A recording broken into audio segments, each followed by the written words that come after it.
Bonjour. Bonjour. Bonjour. Alors, vous trouvez que ça me ressemble? Tout à fait. J'ai l'air aussi bête que ça? J'en ai peur. Voyons, mademoiselle. Regardez ce nez. C'est le vôtre. J'y peux rien. Enfin, passons pour moi. Mais alors, lui, vous l'avez bien arrangé. Mais ce n'est pas sa tête, ce n'est pas son crâne. D'où je suis, c'est tout à fait ça. Son maxillaire supérieur n'est pas aussi proéminent. Au contraire, c'est ce qui ressort le plus. Et le menton? Exactement le sien. Trop accentué. Je le vois comme ça. Et puis, comprenez, monsieur, que ceci est une caricature. Et dites-vous bien que le but d'un dessin ou d'une peinture n'est pas de reproduire une vulgaire photographie, mais de faire ressortir les caractéristiques d'un fasciniste, d'où selon la personnalité de l'artiste, même en les exagérant. Oh, nuts.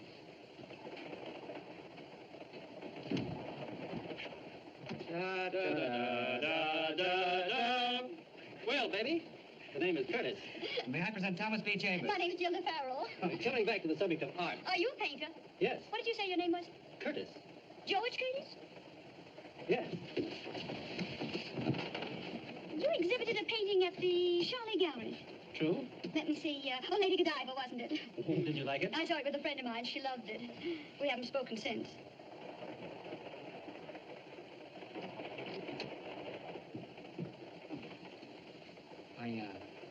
I wouldn't consider her one of your greatest admirers. Are you a painter, too? Oh, no, not me. I'm a playwright. I write unproduced plays. I'm very good at that kind. Why didn't you like my picture? It's smart, Ellie. Your wisecracking with paint. It simply creaks with originality. Lady Godiva riding a bicycle. I know what she means. A bicycle seat is a little hard on Lady Godiva's historical background. Shut up. I see. Lady Godiva doesn't belong on a bicycle. But it's okay to put Napoleon in a Kaplan and Maguire non-wrinkling 250 Union suit. White light. That's not history. And if I may say so, they do wrinkle. I'm a commercial artist. I'm being paid for telling the world that if Napoleon were alive today, he would wear Kaplan and Maguire's 250 non-wrinkling underwear. Pure hooey. You're wasting your time painting for art galleries. You should get in contact with some bicycle manufacturer. They clean up. I'll give you a good slogan. Join Lady Godiva on our tandem. Don't say nuts. Not to a lady.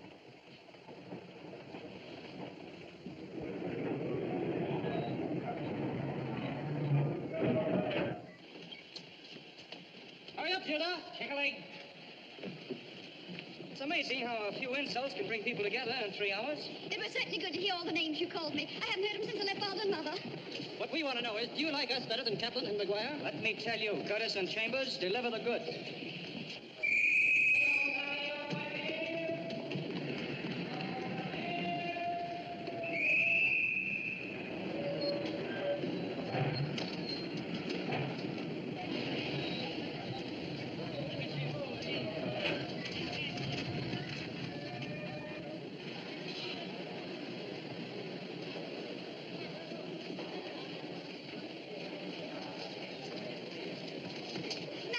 Gilda, darling. I don't think it's Kaplan. I doubt if it's Maguire. And it's certainly not Napoleon.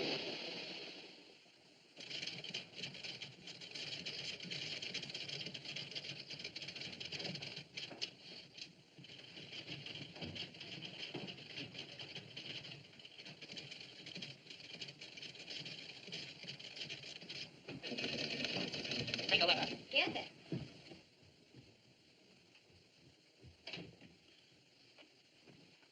My dear Mr. Thomas B. Chambers, cross that out. Mr. Chambers, comma, paragraph.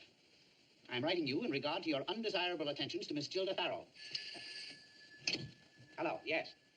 No, that won't do at all. I want the copy to read exactly as I laid it out. The real aristocrat surrenders to Murphy hold-em-up suspenders. And put hold-em-up in a brighter color. And listen, put that French touch in the suspenders. Where was I? Undesirable attentions to Miss Gilda Farrell. I'm afraid, Bassington, that you are wrong.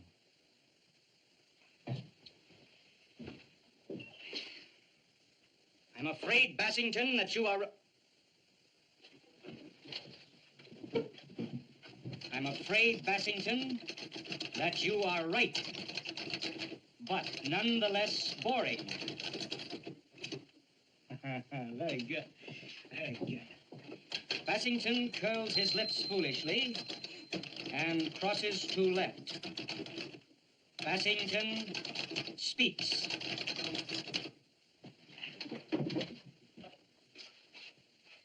There's only one thing I have to say to you. What did he say? There's only one thing I have to say to you. Come in, come in. There's only one thing I have to say to you. Ah, Plunkett Incorporated. Welcome to Bohemia, sir. How do you do? Why, I'm getting on, sir, in my modest way. And you? I'm well, thank you. You're looking splendid. That's a fetching time, Miss Plunkett, and these spats. Very exciting. What an ensemble. But personally, I don't like derbies. They give a man that Undertaker look. My dear Mr. Chambers, I've come here to speak to you man to man. My favorite type of conversation. I wish to broach a rather delicate subject. Oh, now, don't let's be delicate, Mr. Plunkett. Let's be crude and objectionable, both of us. One of the greatest handicaps of civilization, and I may say to progress, is the fact that people speak with ribbons on their tongues. Delicacy, as the philosophers point out, is the banana peel under the feet of truth. And if you've come up here to raise a fuss about Gilda, this derby is a thing of the past. Mr. Chambers? Mr. Chambers, I don't wish you to misunderstand me. I am not Miss Farrell's husband, nor her fiancé in any shape, form, or manner. I see. Her devoted friend. Yes, for 5 years. Her guide, I take it, and counsel. Yes. Her protector. Exactly. In other words, Mr. Plunkett, you never got to first base. Yeah. I'll overlook that insult. Thank you. Thank you. Will you be seated?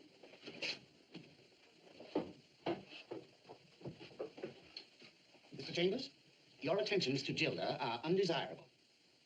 Has she been complaining? No. Oh, good. Good. I'm very busy, Mr. Plunkett. I'm creating. Mr. Chambers, there's only one thing I have to say to you. You know what it is? Yes. Immorality may be fun, but it isn't fun enough to take the place of 100% virtue and 3 square meals a day. Now, wait a minute. Immorality may be fun, But it isn't fun enough to take the place of 100% virtue and 3 square meals a day.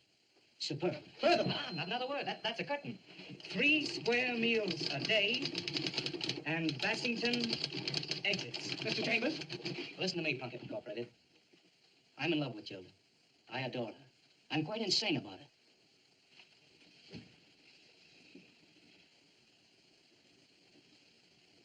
I love you, Gilda. That's sweet to hear. Gilda, sometimes I wonder what I see in you. You don't appreciate me, and you know nothing about art. Maybe you love me because I'm an imbecile. It must be something like that. I really love you. I'm amazed at myself. It's sincere, that's what gets my goat. Gilda.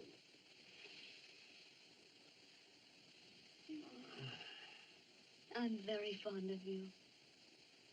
Oh, you're fond of me, huh? Mm-hmm. I don't like that. I know what's the trouble. I swear I'll break his neck. Gilda, you're mine. Tell him to get out of your life and stay out, or I'll cut him to bits. Who? That pal of yours, Max Plunkett. Oh, Well, what's the verdict? are you jealous?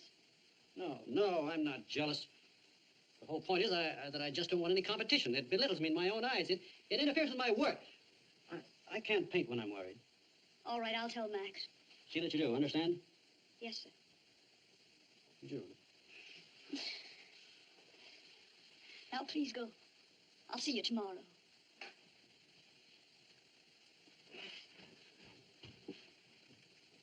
Tomorrow my life begins.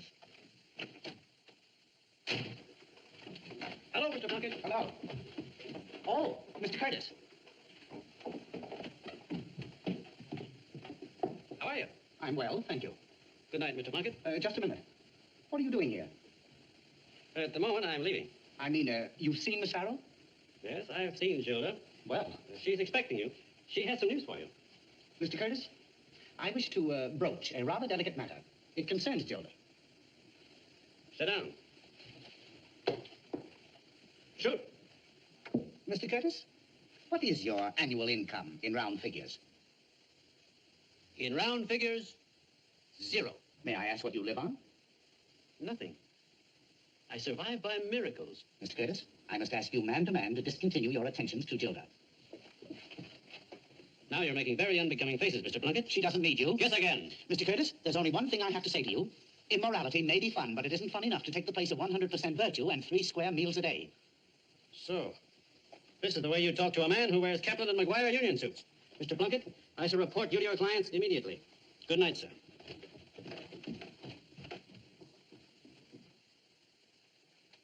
Yesterday it was Tom. Yes, Today it's George. yes. Okay. Hoodlums. Artistic bums.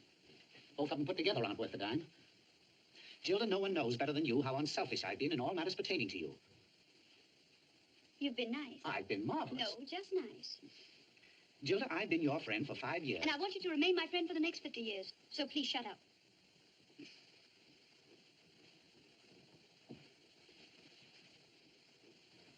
Max, have you ever been in love? This is no time to answer that. Have you ever felt your brain catch fire and a curious, dreadful thing go right through your body, down to your very toes, and leave you with your ears ringing? That's abnormal. Well, that's how I felt just before you came in. Yes? How'd you feel yesterday after your promenade with Tom? Just the opposite. It started in my toes and came up, very slowly until my brain caught fire. But the ringing in the ears was the same. Hello? No. Did you go for the laundry? Hardly. Why not?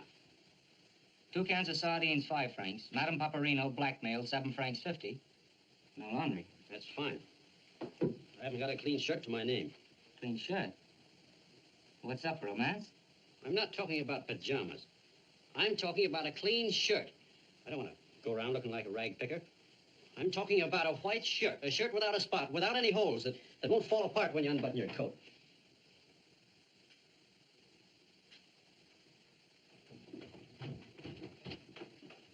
How old is the laundress?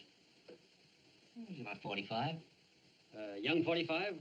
Oh, I don't know. She goes barefoot. She's rather plump, a little soapy, but a very interesting mustache. Very charming, very charming. Not my type. Mustache or no mustache? I need a clean shirt for tomorrow.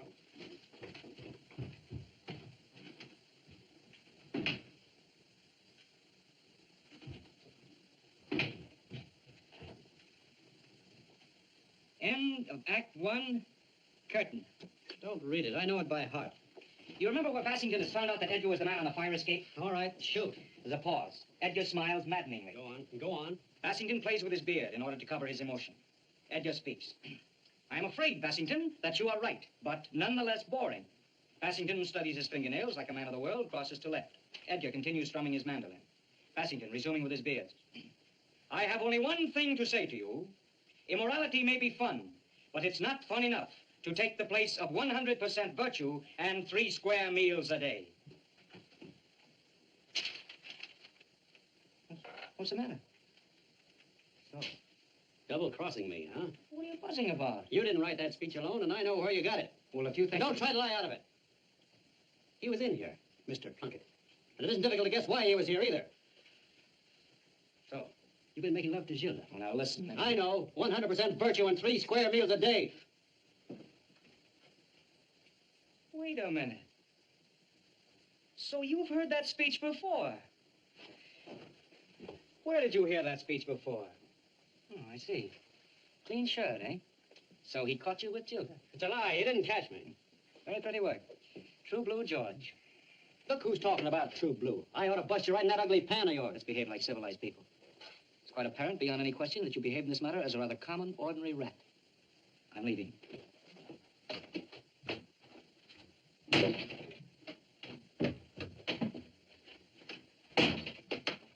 Where's my suitcase? Or have you sold it to somebody?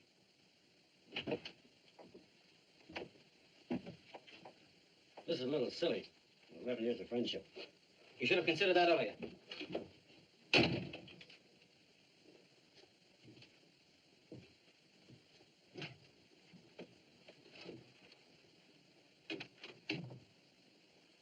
You mind a personal question? Not at all. Are you pretty hard hit? It's none of your business. And you? Likewise.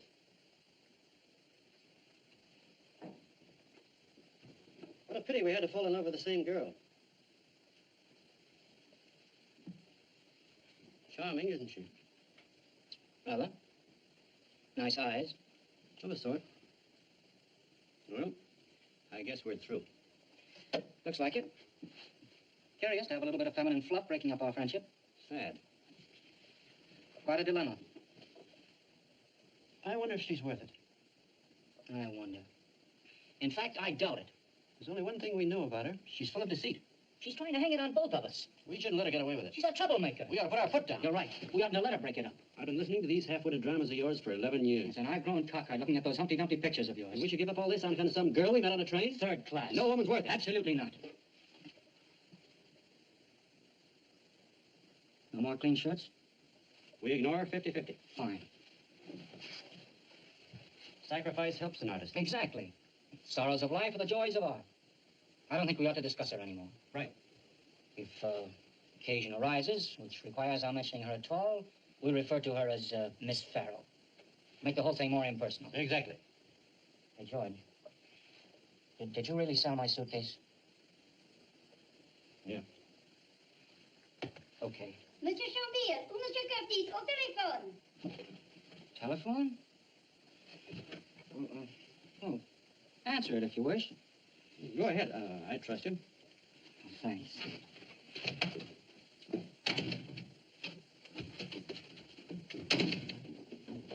Merci beaucoup. De rien.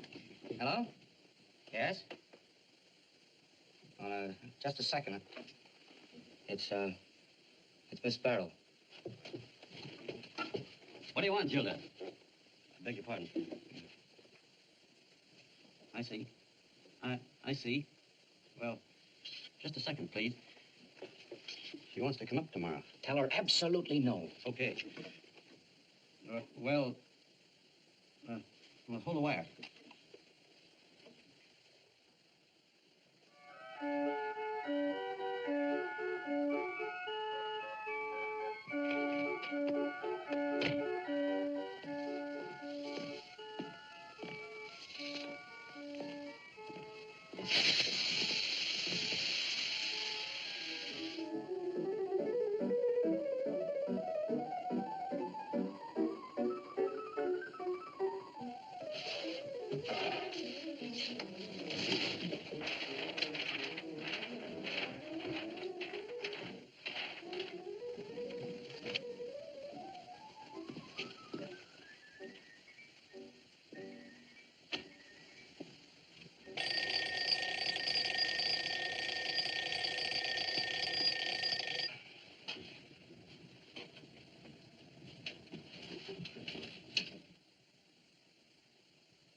Miss Farrell's a little late. Hardly matters. I think we ought to be polite. I'm going to assume a very nonchalant attitude.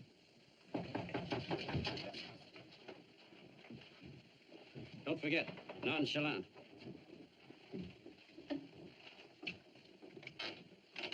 Vous êtes bien Monsieur Curtis et Monsieur Chambard? Oui? Je t'ai trouvé, il habite ici. Au 5e. Merci bien.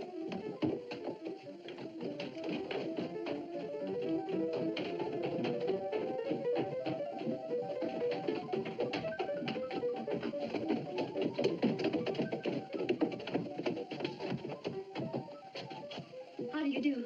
How do you do? How do you do? How do you do? How do you do?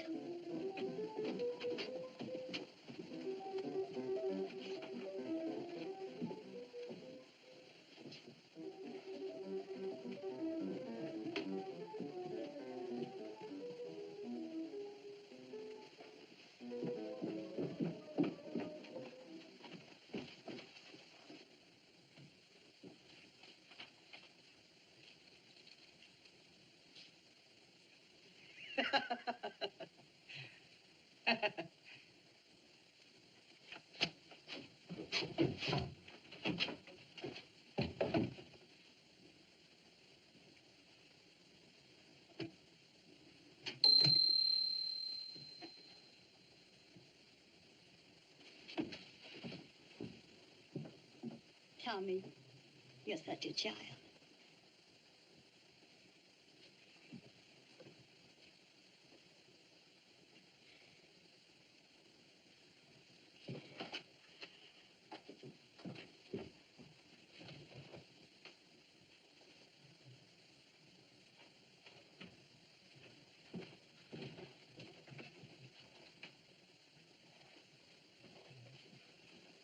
I'm so nervous.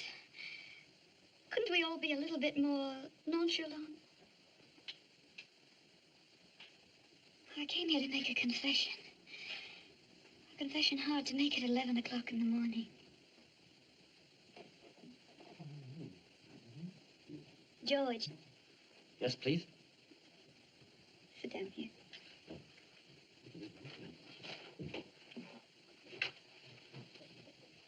Shall I leave the room? No, please. George, dear George, when I let you make love to me yesterday, I didn't tell you something. I didn't tell you that the day before, Tom and I had... Did he tell you? No. Thank you, Tommy. You're very welcome. George, promise me you won't start smashing furniture. I'm more than fond of Tommy. I'm sorry, old man. Quite all right. Thank you. Okay. But... Tom, when we were in the park, do you remember? Very well. I didn't tell you. That morning I made a date with George for the next evening in my house. And I didn't call it off. And I want to be truthful. I see.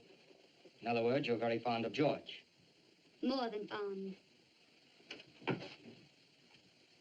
A thing happened to me that usually happens to men. You see, a man can meet 2, 3, or even 4 women and fall in love with all of them. And then by a process of interesting elimination, he's able to decide which one he prefers. But a woman must decide purely on instinct, guesswork, if she wants to be considered nice. Oh, it's quite all right for her to try on 100 hats before she picks one out. Very fine. But which chapeau do you want, madame? Both. You see, George, you're sort of like a ragged straw hat with a very soft lining. A little bit out of shape. Very dashing to look at. And very comfortable to wear. And you, Tom, chic, piquant, perched over one eye, and has to be watched on windy days. And both so becoming. Oh. Oh, I'm the most unhappy woman in the world. Poor girl. She's in rather a tough spot. Mm-hmm. George, dear George, there's no use pretending you could make me forget Tom. I'd miss him. You would not. But for the sake of argument, okay. And Tom, if I went with you uphill and down dale, he would haunt me like a boogeyman. It's a pitiful situation. Well, if it'll make you happy, I'm willing to step out. Never mind the grandstand gesture. I know how you'd step out with a club. On the other hand, if you feel that you can't get along without her, it wouldn't be the first sacrifice I've made for you. What sacrifice? What have you ever done for me? Look who's talking, little Rollo. Why, you're the most self-centered, egotistical double-crosser I ever knew. Now listen, if I... Shh. There you have it. You hate him, he hates you, and you both end up by hating me. Boys, let's sit down.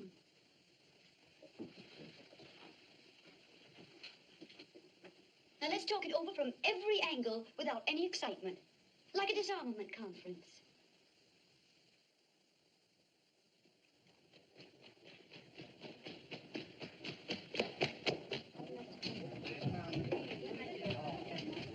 Bonsoir, messieurs. Qu'est-ce que c'est, messieurs, les airs pour dîner? Le pain de veau est délicieux. Les côtelettes de mouton sont fraîchement cuites et les pieds de cochon sont merveilleux. Merveilleux. Très piquant. 3 frankfurtières. Ah bon, très bien, monsieur, tout de suite. Well, What do you think? I think it can be worked out, providing... Yes, you're right. Providing. Voilà, messieurs. Merci. Merci bien, messieurs.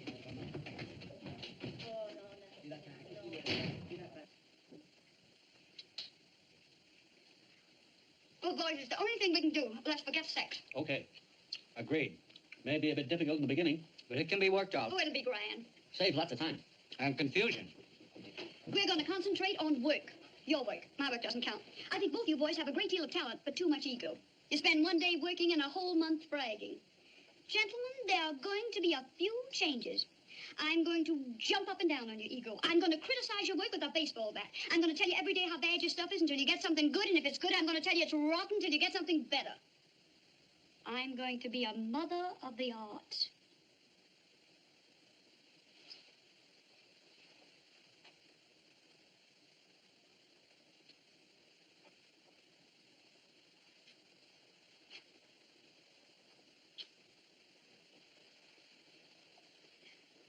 No sex. Mm-mm. It's a gentleman's agreement.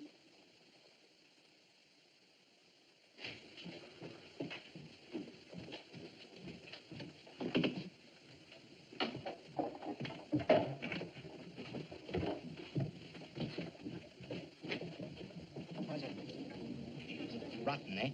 And, listen, my dear girl, when it comes to playwriting, you don't know your dear little elbow from a barrel of flour. The third act is marvelous. I've never written anything better. It's rotten. Fortunately, I know that intellectually you're still in rompers.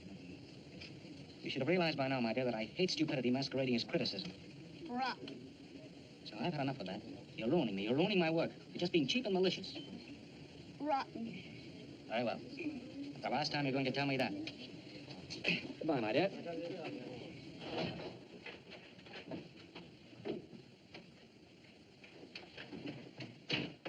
Complete flop in London. I'm sorry, but I don't agree. I beg your pardon. Forgive me for entering unannounced. Mr. Douglas is very busy. So they were kind enough to tell me downstairs. Mr. Douglas? Yes? Mr. Douglas, I consider you the greatest theatrical producer in London. I- In fact, in the world. My dear young lady, what precisely do you want? Well, I've read your list of productions for the next London season. Yes? They're very bad. But believe me, there's no need for you to despair. The situation isn't entirely black, Mr. Douglas. Have you ever heard of a playwright called Thomas Chambers? No, never. You've never read a play called Goodnight Bassington? Heavens, no, never. Well, here it is. Read it. I'm sure you'll adore it. It's a woman's play. Goodbye.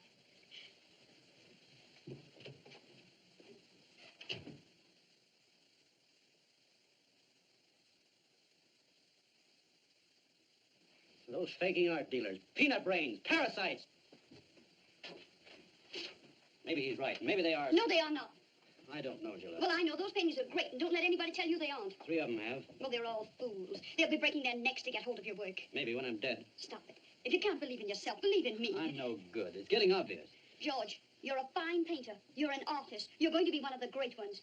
And if you lie down in the middle of the road, I'll hate you.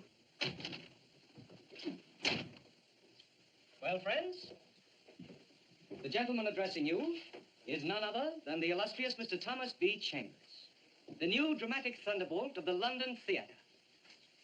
Goodnight, Bassington has been accepted.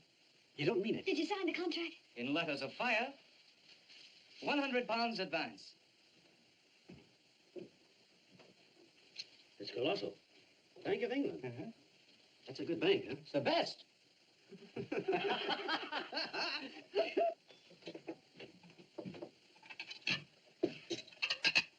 By the way, Gilda, I neglected to mention, I'm supposed to go to London To London. tonight. Mr. Douglas seems to think that I might be of great help during rehearsals.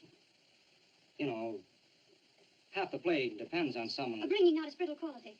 Oh, yes. What do you think? Should I go? Well, you could do a lot in London, no doubt about that. And it would help the publicity, of course. But on the other hand, if you stayed here, you could finish your new play. And yet you might make some valuable connections in London. But I'm just wondering if you could do as good work in the midst of all that hullabaloo as you could if you stayed here. Oh, well, Tom, All right, Gilda. I couldn't do good work anywhere without you, and you know it. If there should be any curtain calls after that third act, how could I take the vows alone? You're nice, Tom. I'm not going.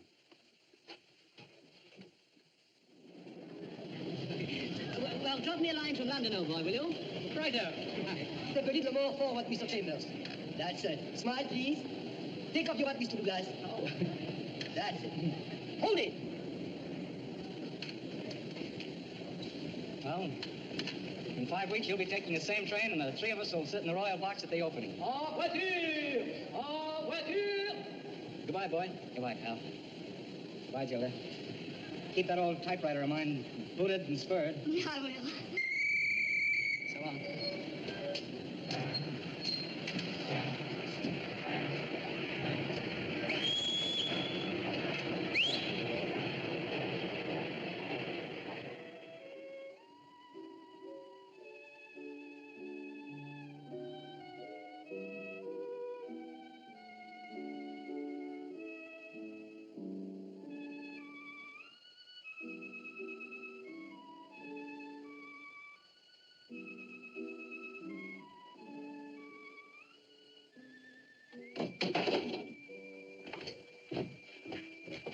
You've had enough today. Please. Okay, teacher.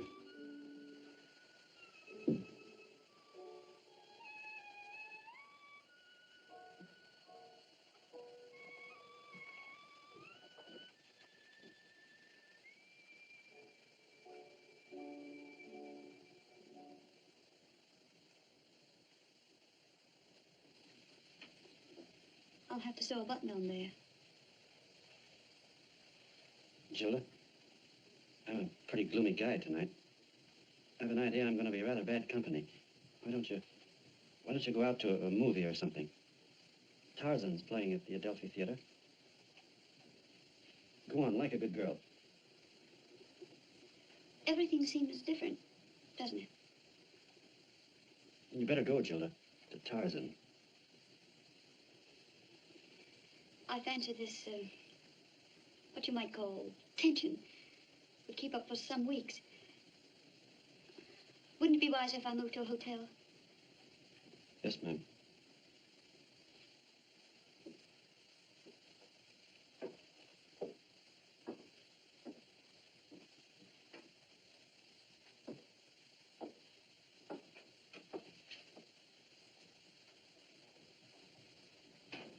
I love you, Gilda. Why lie about it? You can't change love by shaking hands with somebody. We're unreal, the three of us, trying to play jokes on nature. This is real.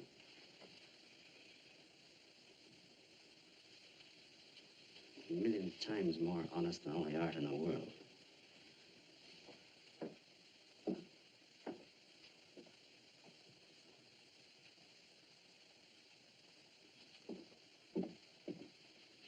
I love you.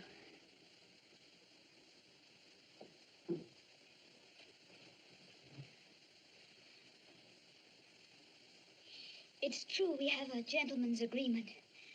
But unfortunately, I am no gentleman. My dearest Gilda and dear George, this is the first letter I've ever dictated, so kindly overlook its correct spelling and perfect punctuation. An honest heart still beats beneath. Exclamation point, dash, paragraph. Well, pals, you'll be interested to know that all London is agog with my wit and charm. Underline charm. Period. Lady Upterdike, weight 203 ringside, has smuggled me into her cage of trained social lions. Here I am on exhibition nightly, up to my neck in duchesses. Period. The play, by the way, is in its second week of rehearsals and looks hotsy-totsy. I beg your pardon, sir. Hotsy-totsy? Yes, hotsy-totsy. And yet, dear friends, these triumphs leave me sad.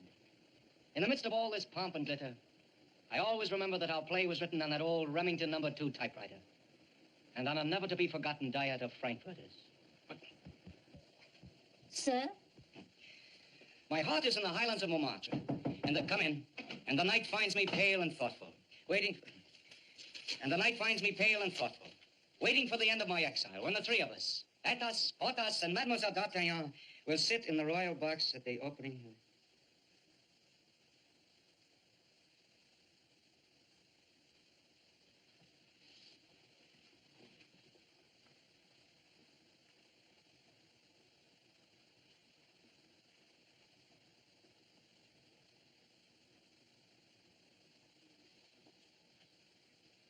Start the letter over.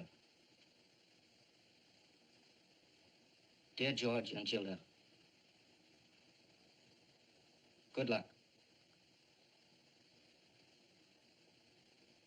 As ever, Tom.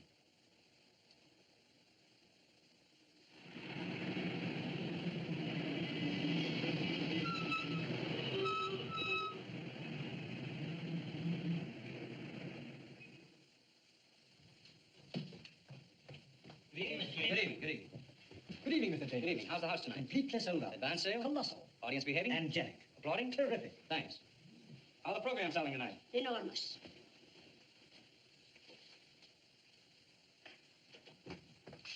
Busy? Tremendous. And what were you doing on the fire escape? Cooling off.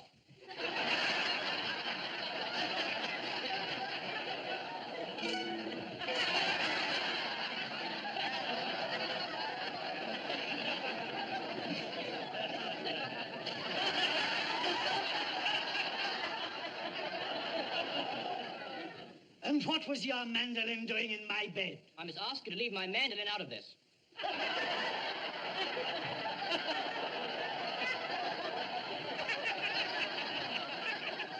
Edgar, I have only one thing to say to you. Immorality may be fun, but not fun enough to take the place of 100% virtue and 3 square meals a day.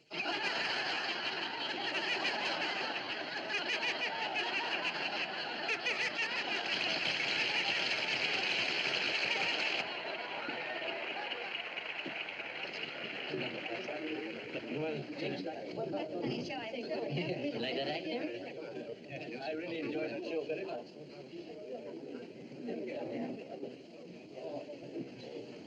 How do you do, Mr. Plunkett? How do you do? Oh, Mr. Chambers. Well, hello. That's a very funny play you've got in there, in spots. Thank you. Thank you. How's Paris? Oh, great. Fine. Advertising going bigger than ever. French are getting billboard crazy. I see. How's Paris otherwise? Oh, you don't know what happened? No, what? Well, it's quite a story. The French government objected to showing Napoleon in union suits. Well, I was up against it for a while, but I changed it to Julius Caesar. Tell you something, outsold Napoleon 2-1. Just goes to show. Anything else going on in Paris? No. No.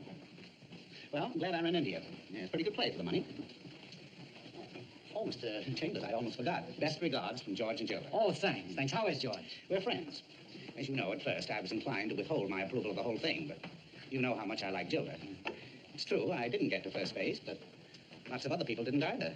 Is George getting along nicely? Oh, great, great. He painted me a portrait from here up. That put him over in the art world. Yes, sir. And how is Gilda? Fine. When they first broached the project of painting me, I put my foot down. But Gilda... How is she? Fine. Turned out to be a great painting. It's a masterpiece. Looks exactly like me. It's called Man with Derby. Yes, sir. French Museum bought it. Snapped it right up. I'm hanging on exhibition on the south wall. Attracts lots of people. Yes, sir. Is Gilda happy? Does she? Oh, she's just crazy about that painting. Well, I'm glad I ran into you. I don't want to miss this last act. Yes. Now,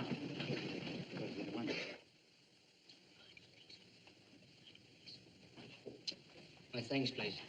Terrific tonight, isn't it? Rather.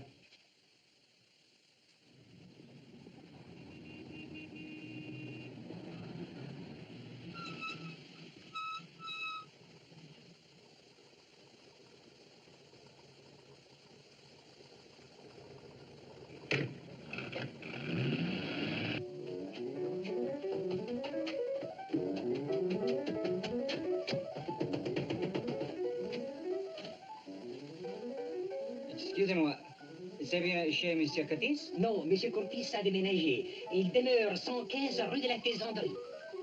Merci bien. Il n'y a pas de quoi, monsieur.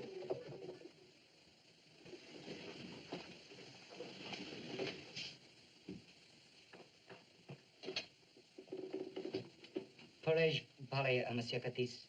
You want to talk to Mr. Curtis, don't you? Yes. Well, I'm sorry, but Mr. Curtis is not at home. Oh, what time do you expect him back? Well, Mr. Curtis is out of town. That's too bad. Something important? Rather. Well, I'll let you talk to his secretary. To his secretary? Yes, to his secretary. Please.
Mr. Curtis, secretary? The same.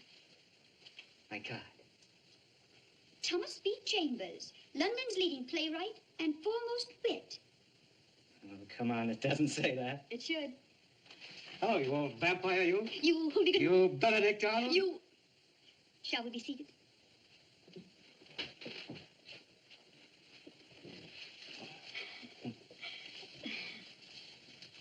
Like your suit. Well, thanks very much. I'm sorry George isn't here. He's in Nice. He's painting a Mrs. Butterfield. Really? A rotund, but noble creature from Des Moines. In Des Moines, Iowa. Yes. Oh, it's so good to see you. Is it?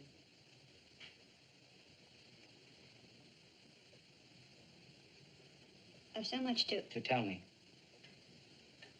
Yes. I can imagine.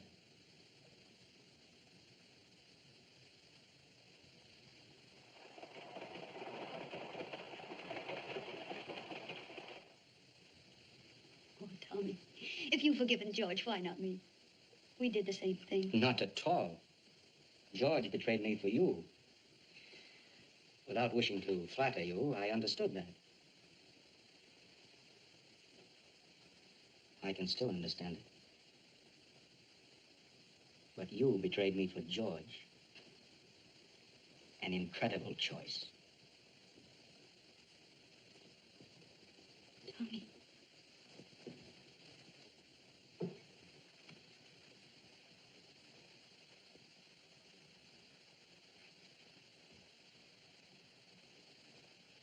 You didn't keep it oiled. I did for a while. The keys are rusty. The shift is broken.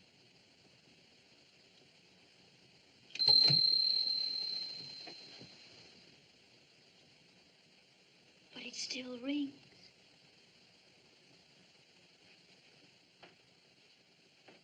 It still rings.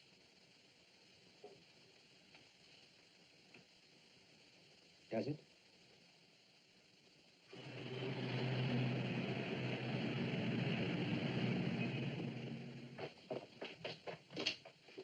Oh, Mr. Plunkett. Gilda?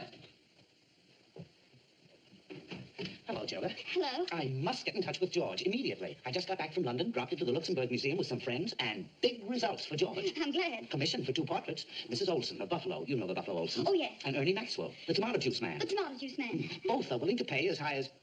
Oh, what's the matter? Is George back? Why didn't you tell me? He came unexpectedly this morning. He did? George! Shh. He's asleep. He only arrived a couple of hours ago. He had a dreadful night on the train. You know, his old neuralgia's back. Oh, well, you tell him to get in touch with me just as soon as he wakes up. Goodbye. Goodbye. Thanks, Max. Oh, I almost...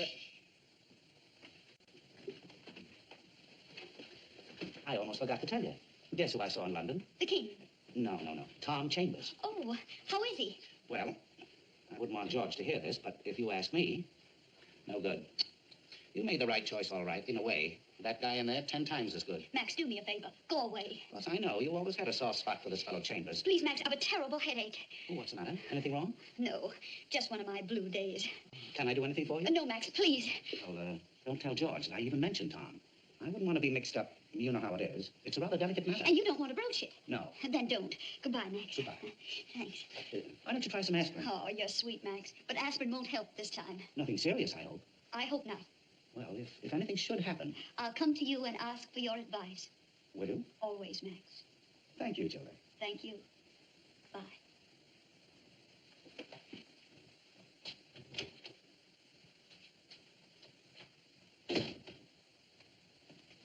Breakfast is ready.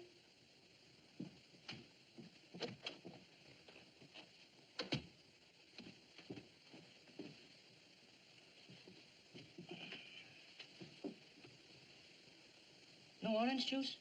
We never have any. Darling, will you remember after this? Orange juice every morning. Large glass. Every morning. Except Sunday. Baked apples. It's going to make a big revolution in my menu. The eggs are just right. You can have mine, too. No eggs for Gilda? No. Conscience bothering you? No. Confused? Very much so. Gilda, Yes? is George still given to smashing things? Well, we have to tell him the truth regardless of what happens to the furniture. I wonder if he'll hit me. He was never very civilized. You're right. He is kind of barbaric. You know, Gilda, we did a marvelous job in that third act. I have a feeling that if we got together, collaborated on a note to leave behind, and really worked on it, it would not only be a very fine piece of literature, but it might save me a black eye. No, I can't run away. I don't know how I'm going to tell him. I don't dare think. I don't even know what I'm going to tell him. It's very simple. You love me. That's the only thing I'm sure of right now. Let's forget the rest. Let's not talk about it. We've 2 more days. Let's enjoy them. Oh, my dear.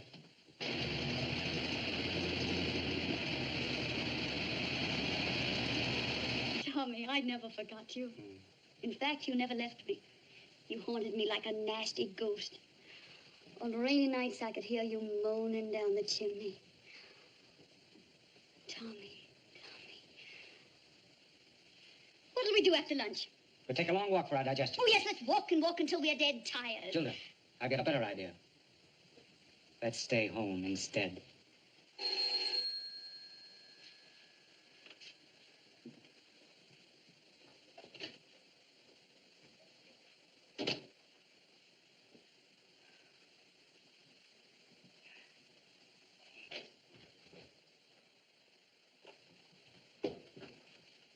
Well, London Louis, the old rat himself. You're a phony playwright. How are you? Fine. When did you arrive? Last night? Boy, I can't tell you how. How are you, darling? Fine. I forgot to kiss you. You can blame him. Well, how are you, pal? Ouch, fine. Lucky I walked out on the Butterfields.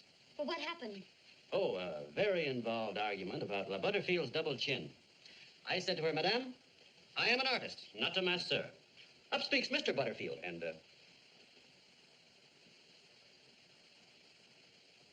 what are you doing in that suit?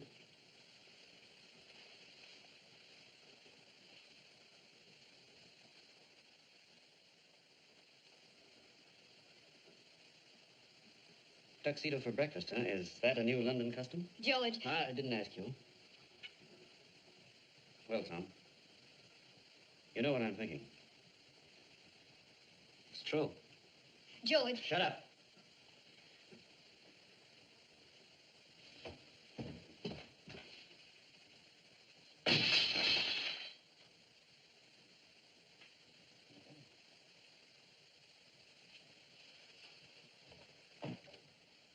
Well, that's one way of meeting the situation. Shipping clerk comes home, finds Mrs. with boarder. He breaks dishes. It's pure burlesque. Then there's another way. Intelligent artist returns unexpectedly, finds treacherous friends. Both discuss the pros and cons of the situation in grown-up dialogue. High-class comedy, enjoyed by everybody. And there's a third way. I'll kick your teeth out, tear your head off, and beat some decency into you. Cheap melodrama. Very dull. George, stop it. Still very dull. I suppose you feel sorry for me. I feel sorry for you. I'm sorry I hurt you. But it was inevitable. Go on. Get out of here, both of you. Hard to believe I loved you both. George. I don't want any part of either of you. Go on. Go with him and his top hat and fancy pants and silly naming lights. And good luck to both of you. The London train leaves at 4 o'clock. You'll be very happy. I promise. Thank you, Tom. I'll pack. Goodbye, George. You did the right thing about the Butterfields. And, George, after I've gone, don't change. Don't ever bow to double chins. Stay an artist. That's important. In fact, the most important thing.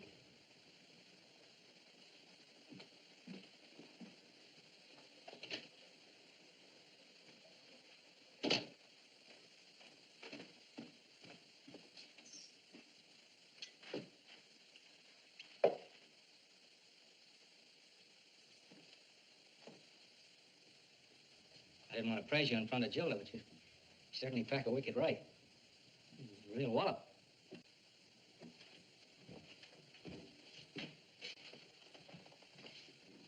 There are a number of things here which belong to her. Oh, that's all right. Never mind. No, I don't want them. Where shall I send them? Forward them in my name, care of the Carlton Theatre, London. In her mail? Same place. I'll see that she gets it. Anything else? Not that I can think of.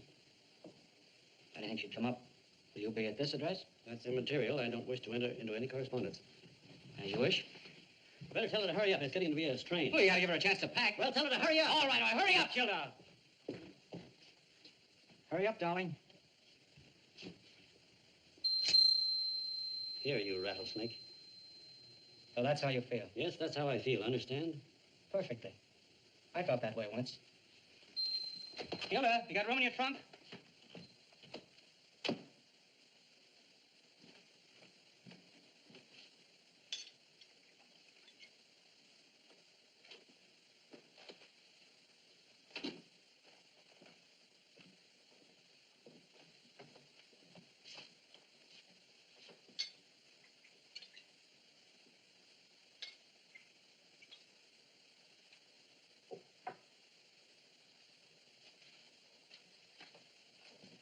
Here, for you.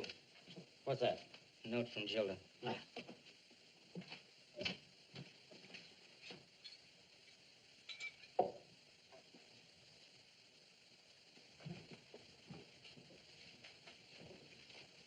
Tommy, dear. I am running away because I am afraid your house in London has a chimney, too. And I fancy on rainy nights I would hear... And I fancy on rainy nights I would hear that old devil George moaning. So be nice and let me be nice. Maybe I'll like it. Gilda.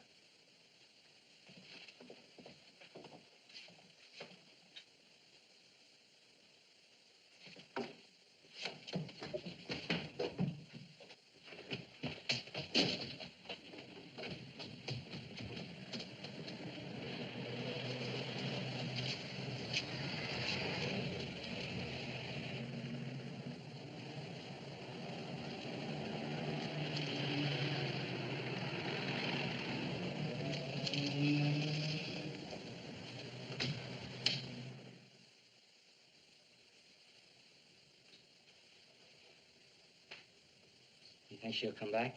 No. Shall we try to find her? What's the use? The mother of the arts wants to be a nice girl. Tragic.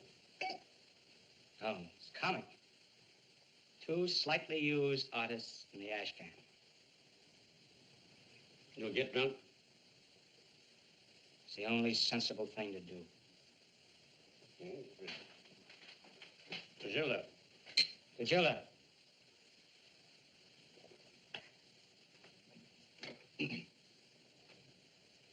Would you care to hit me? Please help yourself. Sorry. I'm too high class. A gentleman, huh? To my fingertips. May I refer you to a letter sent to you from London in a similar crisis? A very high-class document. I could have enclosed some smallpox germs easily. But you didn't. Very considerate. Let's stick to that.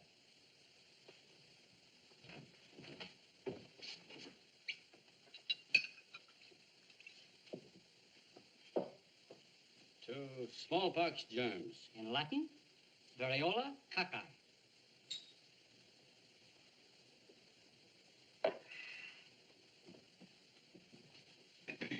I think we're being very sensible. Extremely. Good for our livers. Good for our immortal souls. Bad for our stomachs. That's loose thinking. What's bad for your stomach may be highly entertaining for my stomach. I'm glad the conversation has taken a scientific turn. No, it's better than discussing Gilda. We must forget Gilda. Utterly. Let's change the subject. Right. Let's talk about something entirely new. Let's talk about ourselves. Very interesting.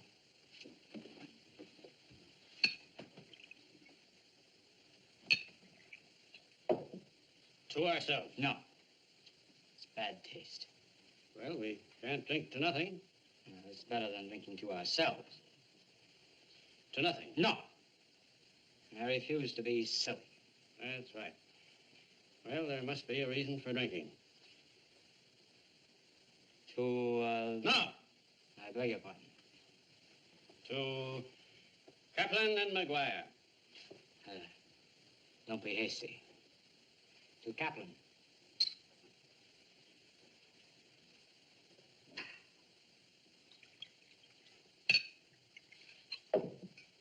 And now to McGuire. A letter to my mother, Mrs. Oscar F. Plunkett, Utica, New York. Dear Mama, I will arrive on the 25th of this month on the U.S. liner SS Manhattan. I will be accompanied by Miss Gilda Farrell.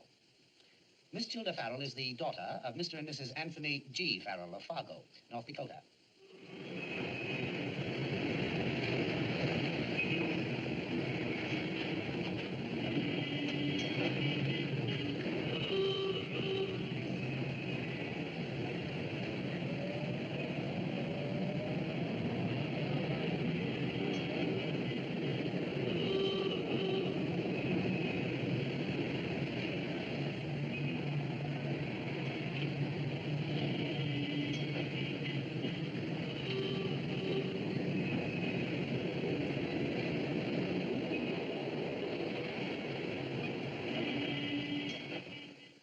Got the ring? Check. Feel nervous, Max? No. Had a fine nap. Feel 100%.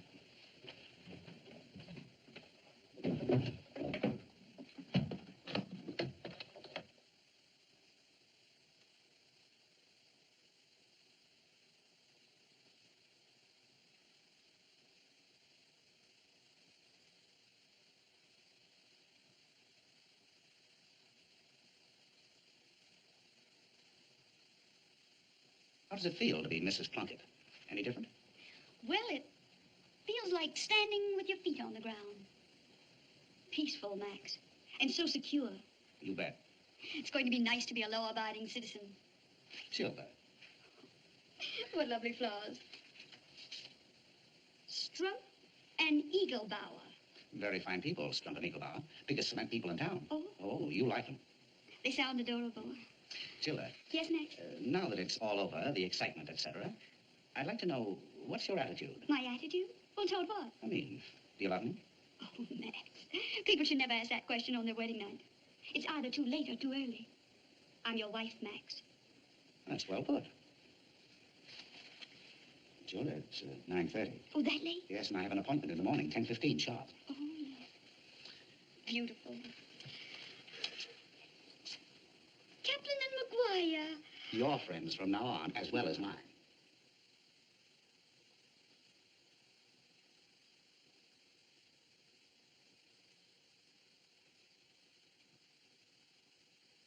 What did they do that for?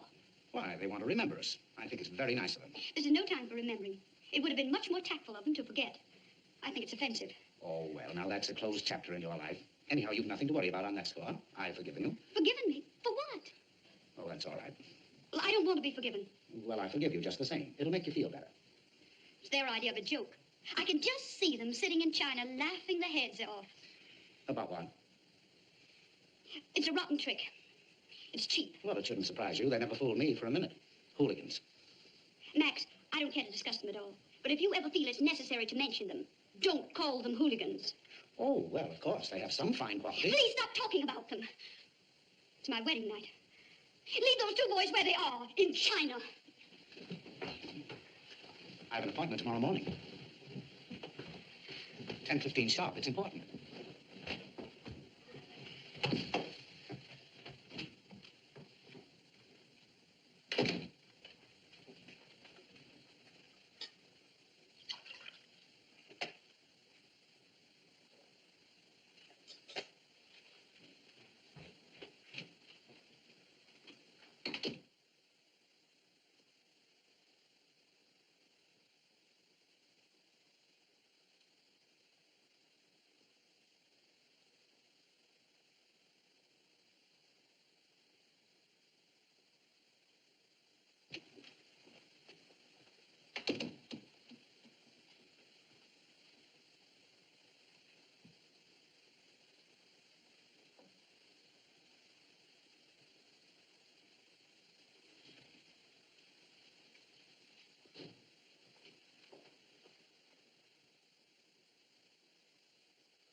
bowing. No.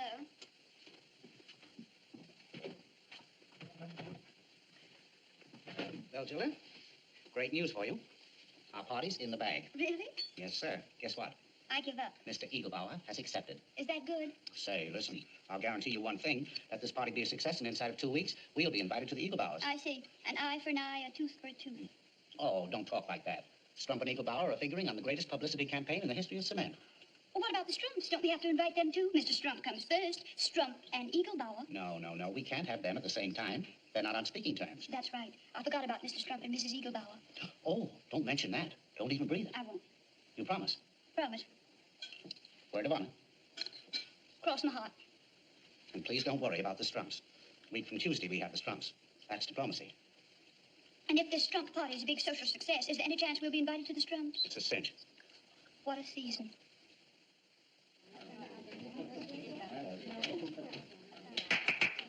Everybody, please. Everybody who wants to play 20 questions, all in the living room. Everybody who wants to play 20 questions, all in the living room. Everybody who wants to play... Gilda, what are you doing here? Just resting between rounds. Oh, well, we're going to play 20 questions in the living room. Mr. Eaglebauer's requested. Oh, Max. Oh, it's going to be great fun. But I've had so much fun all evening, it's almost too much for me.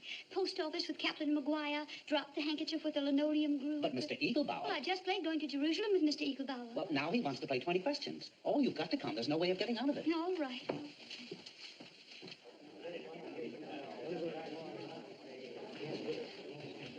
We'll start right away.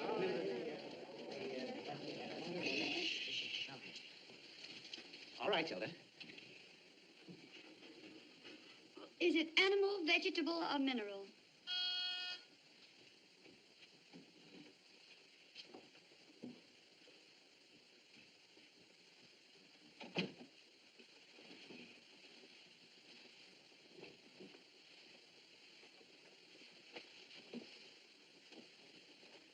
Are you expected? No, not exactly expected. Anticipated? Hoped for and dreamed about. You wish to see Mr. Plunkett? No, positively no. Mrs. Plunkett, if you please. Mrs. Plunkett is engaged in playing 20 questions. She can't be disturbed. Oh, I see. 20 questions? Makes it rather difficult. Well, what you say, Inspector?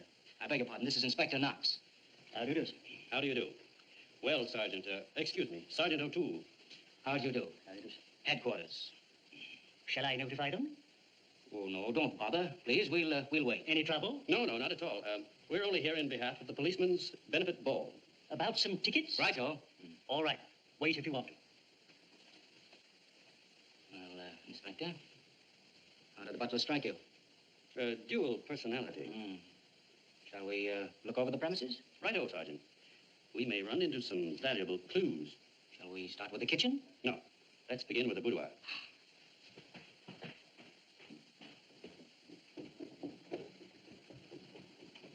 Animal, vegetable, or mineral? Animal.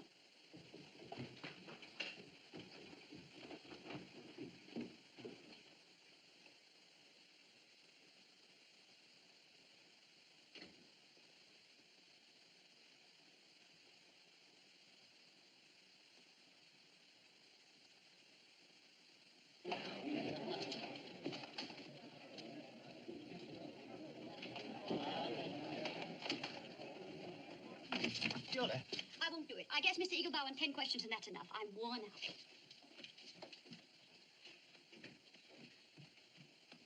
Gilda, I insist. I won't do it. You're ruining everything. I don't care. I won't ask Mr. Eaglebauer to sing. All right, then I'll have to ask him myself. Fine. And you'll have to come downstairs and listen. Nothing doing. But he brought his music. I'm not going to listen to that Eaglebauer sing. I won't. Oh, please, Max, let me rest. All right. Get your rest. Take 2 minutes and come down. Eaglebauer. Eaglebauer. Eaglebauer. Eaglebauer.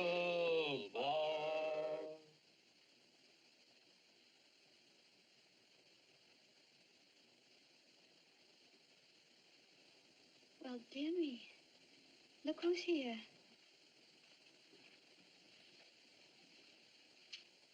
did you get in? Shall we tell her? I would. We have nothing to conceal. The stork brought us. I thought you were in China. We moved. Shall we sit down? Yeah, please.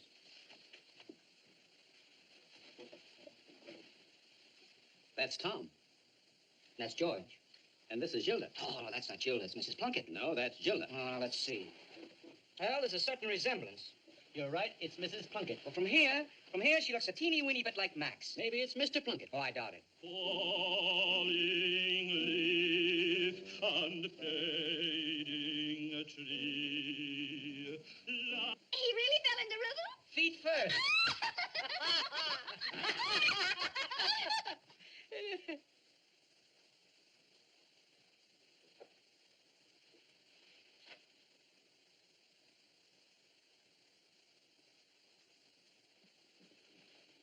What's this? What's going on here? We have callers from China. What are you doing here? We're hiding from Mr. Eaglebauer. Listen, this is no time for jokes. I haven't invited you. I don't want you here, and neither does Gilda. Gilda, you must come down. Eaglebauer's on his second song. Eaglebauer! What am I going to say? What am I going to do? One moment, Mr. Plunkett. Question. Who is this Mr. Eaglebauer? You see, Mr. Eaglebauer is not only a first-rate singer, but he's also the head of Slump, and I want you two to leave these premises at once. Well, Inspector, what do you think? Animal, vegetable, or mineral? Vegetable. Sky, goodbye, summer, goodbye, goodbye, goodbye. Eaglebauer! Goodbye, goodbye.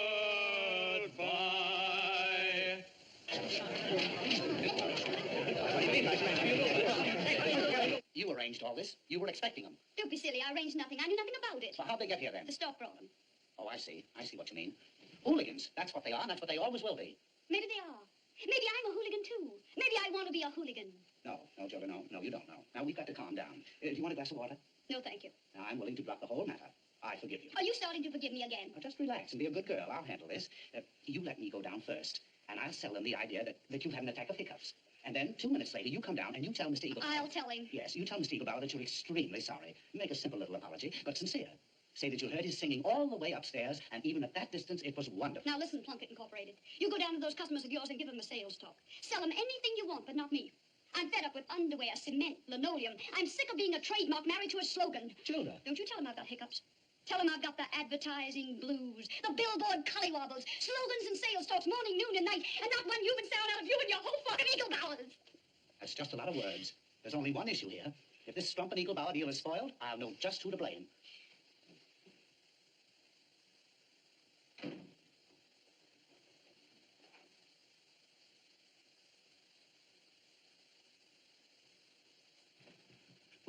Where is everybody? I think they've all gone home. Gone home? What for?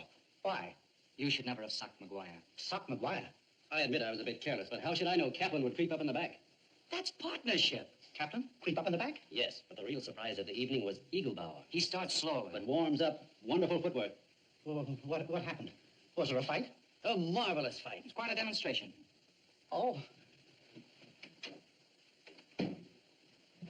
Gilda? I know all about it. I'm awfully sorry, Max, but it all can be remedied very easily. But we've got to do something about it at once. Quite right. But let me do it. After all, it's my friends who caused the trouble, and I'm to blame. Well, what do you... Max, I'm going to make a great sacrifice for your business. I'm going to leave you. Leave me? You're crazy. That won't help. Oh, yes, it will, tremendously. Now, tomorrow you put on your nicest derby and you go and call on your customers and tell them you've separated from your wife because of a connection with those two terrible wretches. I guarantee you'll be considered the biggest martyr in the history of cement. So, I see. That's the way you feel about the matter. Good old Max. Cheer up. You really haven't any complaints. I've more than doubled your business since our bridal night. And after I leave you, it's liable to triple. It's all you really wanted anyway.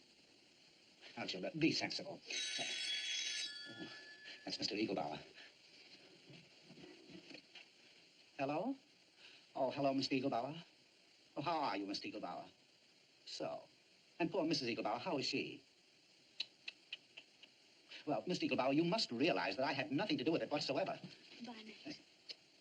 Gilda, just a minute. Yes, Mr. Eaglebauer? Oh, I can explain everything to your fullest satisfaction. I guarantee it. Oh, thank you, Miss Stiegelbauer. Oh, that's big of you. Tomorrow morning, 9 o'clock sharp. Oh, you've made me a very happy man, Miss Stiegelbauer. Now we'll have some fun. Back to Paris. To the same old studio? The same old dump and work. Great. But you can't paint in that suit. I'll burn it. And you can't write in that top hat. In the ash can with it. Let's hear, Gilda. Can you still say rotten? Rotten! Gilda, you gonna criticize us with that baseball bat of yours? Till you say, Uncle. Ah, Gilda. Dear critic. Boys, this is very important. There's one thing that has to be understood. I know. Yes, we know. It's a gentleman's agreement.